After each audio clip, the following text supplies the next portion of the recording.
நம்ம நாட்டில் ஒரு விவசாயி தற்கொலை செஞ்சா அதை ஒரு நியூஸாக தான் சொல்லுவோம். ஆனால் அந்த விவசாயியை அந்த நிலைக்கு தள்ளிய கடனை பற்றி யாருமே பேச மாட்டோம். வங்கி நோட்டீஸ் வந்த நாளிலிருந்து அவர்கள் இரவு தூங்க மாட்டார்கள். காலையில் நிலத்துக்கு போனாலும் பயிரை பார்க்க மாட்டார்கள். கடன் எண்ணிக்கை தான் கண் முன்னாடி வந்து நிற்கும். விதை வாங்கின கடன், உரம் போட கடன், மருந்துக்கு கடன், கூலிக்கு கடன், மழை பெய்யன்னு நம்பி எடுத்த கடன், மழை இல்லைன்னா சாபமாக மாறுது. ஒரு ஏக்கருக்கு ஆயிரக்கணக்கில் செலவு, அறுவடை நேரத்தில் கிலோக்கே விலை இல்லை. இதில் அந்த விவசாயி தவறு என்னங்க பண்ணினாங்க? அவன் வேலைக்கு போகவில்லையா, சோம்பேறியாக இருந்தானா, இல்லை நம்ம சாப்பிட்ற ஒவ்வொரு சோற்றுக்கும் அவன் உயிரை கொடுத்தானா? அப்போ அந்த விவசாயி வாங்கிய கடன் தள்ளுபடி ஆகணும்னு பேசுறது அரசியல் இல்லைங்க, அது மனிதத்துவம். ஏன்னா நாட்டில் கார்ப்பரேட் நிறுவனங்களுக்கு 1000 கோடி 10,000 கோடி கடன்கள் எழுதி தள்ளும் போது அதை வளர்ச்சின்னு சொல்கிறோம். ஆனால் 2 லட்சம் 3 லட்சம் கடன் வாங்கி பயிர் செய்த விவசாயிக்கு தள்ளுபடி கேட்டால் இலவசம் சொல்கிறோம். இங்கே தாங்க கேள்வி. விவசாயி இல்லாமல் இந்த நாடு இயங்குமா? விவசாயி இல்லாமல் அரசியல் இருக்குமா? விவசாயி இல்லாமல் நாம் சாப்பிட்ற உணவு இருக்குமா? இந்த கேள்விகளுக்கு பதில் இல்லைனா இன்று நாம் பேச போவது பயிர்க்கடன் தள்ளுபடி பற்றிய விவாதம் இல்லைங்க, அது விவசாயியின் வாழ்வா இல்லையா என்ற தீர்ப்போடைய முடிவாக தாங்க இருக்கும். பயிர்க்கடன் தள்ளுபடி ஆச்சா? பயிர்க்கடன் தள்ளுபடி எவ்வளோ ஆயிருக்கு? எவ்வளோ அமௌண்ட்டுக்குள்ளே நீங்கள் வச்சுருந்தீங்க அப்படின்னா உங்களுக்கு தள்ளுபடி ஆகும்? அதிகாரப்பூர்வ அறிவிப்பா இப்போ வெளியேகிற அந்த விஷயம் என்ன போன்ற பல தகவலை பற்றி தான் நாம் இன்னைக்கு நம்ம வீடியோவில் பார்க்க போகிறோம். சப்போஸ் இப்போ தான் ஃபஸ்ட் டைம் நம்ம சேனலுக்கு வரீங்க அப்படின்னா மறக்காமல் நம்ம சேனலை சப்ஸ்கிரைப் பண்ணிடுங்க. கூடவே பெல் ஐக்கனை கிளிக் பண்ணுங்கள். அப்படின்னா தான் இது மாதிரி இன்ஃபர்மேட்டிவ் வீடியோ உங்களால் ரெகுலராக பார்க்க முடியும். வாங்க வீடியோக்குள்ளே போகலாம். பயிர்க்கடன் தள்ளுபடி என்பது பார்த்தீங்கன்னா அரசியல் வாக்குறுதி மட்டும் இல்லைங்க, அது ஒரு விவசாயியின் உயிர்காப்பு நடவடிக்கை அப்படின்னு தான் நாம் எல்லாருமே புரிஞ்சு கொள்ள வேண்டிய ஒரு விஷயம். ஏன்னா ஒரு விவசாயி விதை வாங்கும்போது, உரம் போடும்போது, மருந்து தெளிக்கும் போது, கூலி கொடுக்கும்போது எல்லாவற்றுக்கும் வங்கியையும் கூட்டுறவு சங்கத்தையும் நம்பித்தான் கடன் எடுக்கிறான். மழை சரியா பெய்தால் தாங்க லாபம் வரும், மாறி இல்லை எனில் பயன் இல்லை அப்படின்னு ஒரு பழமொழியே இருக்குங்க. ஆனால் மழை தவறினால் அல்லது அதிகமாக பெஞ்சதுன்னா முழு பயிரும் சேதந்தாங்க ஆகும். அப்போது கடன் மட்டும் தான் மிச்சம். இந்த நிலை தான் இந்தியாவில் 1960களிலிருந்து தொடர்ந்து கொண்டே இருக்குதுங்க. அதனால தான் இந்திரா காந்தி காலத்திலிருந்து விவசாய கடன் சுமை குறித்து பேச ஆரம்பித்தாங்க. 1989 விபி சிங் அரசு விவசாயிகளுக்கான கடன் நிவாரணத்தை தேசிய அளவில் பேச ஆரம்பிச்சது. ஆனால் 2008 மன்மோகன் சிங் அரசு கொண்டு வந்த ரூபாய் 72,000 கோடி பயிர்க்கடன் தள்ளுபடி தான் இந்தியாவோட மிகப்பெரிய டேர்னிங் பாயிண்ட் அப்படின்னு சொன்னால் அது நிச்சயமாக உறுதியாகாத மிகையாகாது. 3.7 கோடி விவசாயிகள் அதனால் மீண்டும் பயிர் செய்ய முடிஞ்சதுங்க. இதே மாதிரியான சூழ்நிலைகள் தான் தமிழ்நாட்டிலும் தொடர்ச்சியாக ஏற்பட்டதுன்னே சொல்லலாம். 2016 அம்மா ஜெயலலிதா அவர்கள் அரசு கூட்டுறவு வங்கிகளில் வாங்கிய பயிர்க்கடன்களை தள்ளுபடி செஞ்சாங்க. 2017-18 வறட்சி காலத்தில் மீண்டும் நிவாரணம் வழங்கப்பட்டது. 2021 முதல்வர் மு க ஸ்டாலின் தலைமையிலான அரசு ரூபாய் 12,000 கோடிக்கு மேல் பயிர் கடன்களையும் நகை கடன்களையும் தள்ளுபடி செஞ்சு 16 லட்சம் விவசாயிகளை காப்பாற்றினாங்க. இதெல்லாம் அரசியல் காரணமாக மட்டும் நடக்கலைங்க. நிலவரம் மோசமான போது, விவசாயி மீண்டும் நிலத்துக்கு திரும்ப முடியாத சூழ்நிலை வந்த போதுதான் இது எல்லாமே நடந்தது. அதனால தான் இப்போ கண்டிப்பா பயிர்க்கடன் தள்ளுபடி ஆகும் அப்படின்ட்டு தலைவர்கள் சொல்றாங்க. ஏன்னா இன்றைக்கு விவசாய செலவு இரட்டிப்பாகிருச்சுங்க.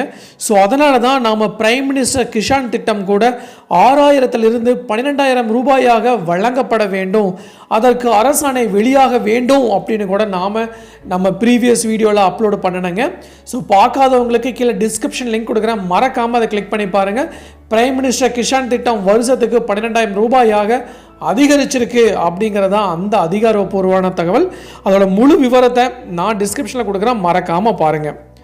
ஸோ ஏன்னா இன்றைக்கி ரெட்டிப்பான இந்த விவசாயியோட செலவு ஒரு ஏக்கருக்கு விதை, உரம், மருந்து, கூலி இது எல்லாமே சேர்த்து பார்த்தீங்கன்னா குறைஞ்சது 40,000 60,000 வரைக்கும் செலவாகுதுங்க. ஆனால் விலை கிடைக்கவில்லை.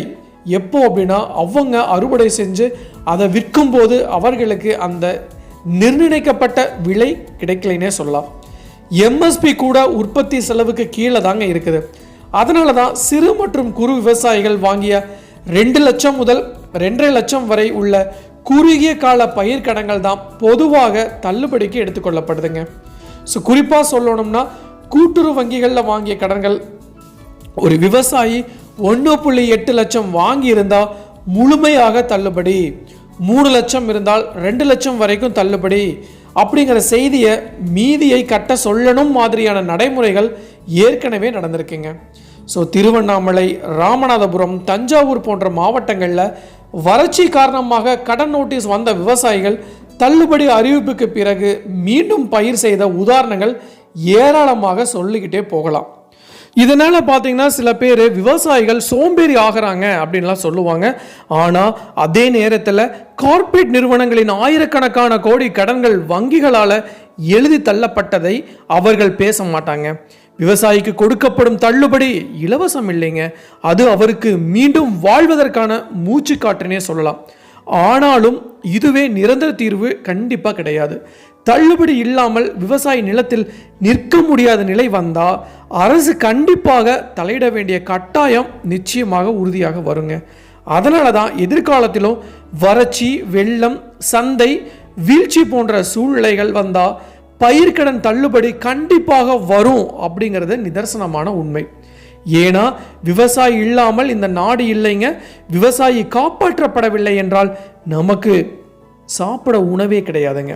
அதனால தான் பயிர்க்கடன் தள்ளுபடி என்பது அரசின் தயவு அல்ல, அது விவசாயியின் உரிமை என்றே நாம் எப்பவுமே பேச வேண்டுங்க. ஸோ இவ்வளோ நேரம் நாம் பயிர்க்கடன் தள்ளுபடி பற்றி பேசணுங்க. ஆனால் உண்மையிலேயே இது கடன் பற்றிய விவாதமே கிடையாது.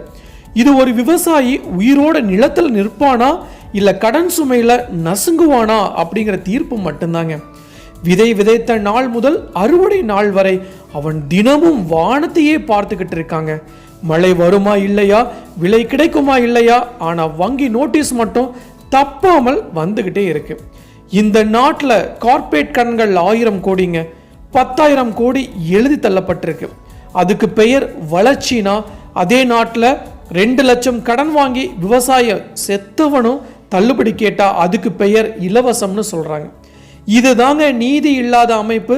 அதனால தான் நான் தெளிவாக சொல்கிறேன், வறட்சி வந்தாலும், வெள்ளம் வந்தாலும், சந்தை வீழ்ச்சி வந்தாலும், விவசாயி நிலத்தில் நிற்க முடியாத நிலை வந்தால் பயிர்க்கடன் தள்ளுபடி கண்டிப்பாக வர வேண்டும். இது அரசின் தயவு இல்லை, இது விவசாயியின் உரிமை. விவசாயி காப்பாற்றப்படவில்லை என்றால் நமக்கு உணவு இல்லை என்றால் இந்த நாடு இல்லை. அதனால தான் இந்த போராட்டம் கடனுக்காக இல்லைங்க, இந்த போராட்டம் உயிர்க்காக, விவசாயிக்காக, நாளைய தலைமுறைக்காக அப்படின்னு சொன்னால் அது மிகையாகாது. இன்று நாம் பேசுவது மட்டும் முடிவு கிடையாதுங்க, இது ஒரு எச்சரிக்கை மட்டுமே. விவசாயி இருந்தால் தான் இந்தியா இருக்கும். அதனால தான் பயிர்க்கடன் தள்ளுபடி நிச்சயம் வேணும். இது வாக்குறுதி மட்டும் இல்லைங்க, இது ஒரு கட்டாயமும் கூட. ஸோ நிச்சயமாக இந்த வரப்போகிற எலெக்ஷன் அறிவிப்புகளில் எந்த கட்சியாக இருந்தாலும் சரி விவசாயியோட பயிர்க்கடனை கண்டிப்பாக தள்ளுபடி செய்வாங்க அப்படிங்கிறதுல எந்த ஒரு சந்தேகமே கிடையாது. ஸோ இதுதான் நான் இன்னைக்கு உங்களுக்கு சொல்ல வர வேண்டிய விஷயம். டெஃபினட்டாக யூஸ்ஃபுல்லாக இருந்திருக்குன்னு நினைக்கிறேன். மீண்டும் இன்னொரு நாள் இது மாதிரி சுவாரஸ்யமான இன்ஃபர்மேட்டிவ் வீடியோவுடன் உங்களை சந்திக்கும் வரை உங்களிடமிருந்து விடை பெறுவது உங்கள் மஞ்சள் மாநகர மைந்தன் சிவா.